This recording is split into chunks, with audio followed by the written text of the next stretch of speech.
എടാ പറയടാ ആൻസർ. ഫസല് എന്താ രക്ഷപ്പെട്ടു പോവാന്നാണ് പറയുന്നത്. ഫസലിന് വലിയ ശമ്പളമുള്ള ജോലി കിട്ടിയത്.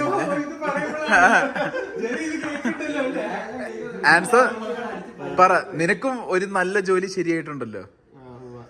സന്തോഷമുണ്ട്. രണ്ടിനും സന്തോഷമുണ്ട്. വേറെന്താ പറയാനാ, ഈ ഒരു ഫോമില് തന്നെ വെച്ചങ്ങോട്ട് പിടിക്കുക, നന്നാവാ. അതുകൂടി കിട്ടി കഴിഞ്ഞാൽ നമ്മുടെ ആ ഒരു ഗ്യാങ്ങിൽ എല്ലാവർക്കും ഒരു ചീങ്കണ്ണി ഇരിപ്പുണ്ട് ഇവിടെ. എന്താടാ കറങ്ങിയിരിക്കുന്നത്? മറ്റേ ഫസലിനും ആൻസറിനും വേണ്ടി എന്തെങ്കിലും രണ്ടു വാക്ക്. സന്തോഷമുണ്ട് എല്ലാവർക്കും. അതിന്റെ കൂടെ തന്നെ വിഷമമുണ്ട് എല്ലാരും മൂവ് ചെയ്ത് പോകുന്നതിന്റെ. ഇനി സത്യം പറഞ്ഞു, ശരിക്കുള്ള കാര്യം പറയാം. ക്യാമറ ഓഫ് ചെയ്തിട്ടുണ്ട്. ഉള്ള കാര്യം പറഞ്ഞേ. രണ്ടുപേരും നന്നാവുന്നതിൽ നിനക്ക് വിഷമം ഇല്ലാന്ന് നീ പറയുന്നത്. അതിൽ മാത്രമേ സന്തോഷമുള്ളൂ എന്ന് ഞാൻ പറഞ്ഞു.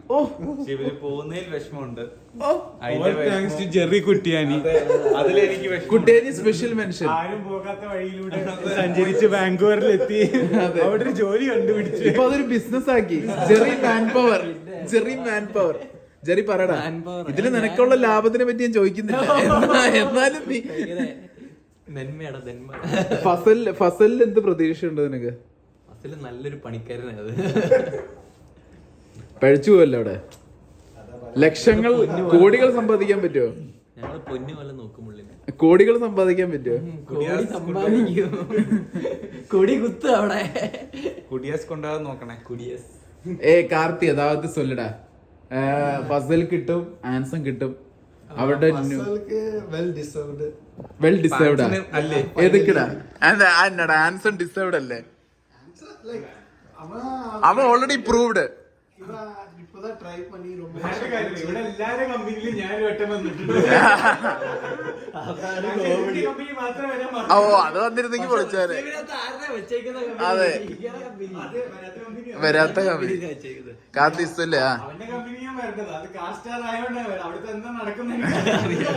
കാർത്തി சொல்லട്ടെ ஏதாவது அட்வைஸ் ஏதாவது இருக்கா அவன்கிட்ட?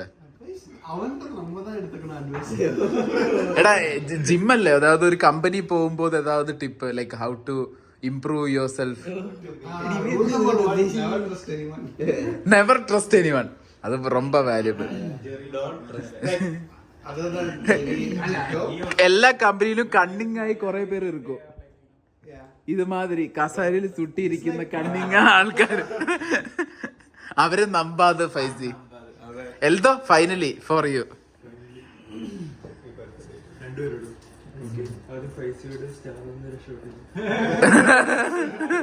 We are still figuring it out. Yeah.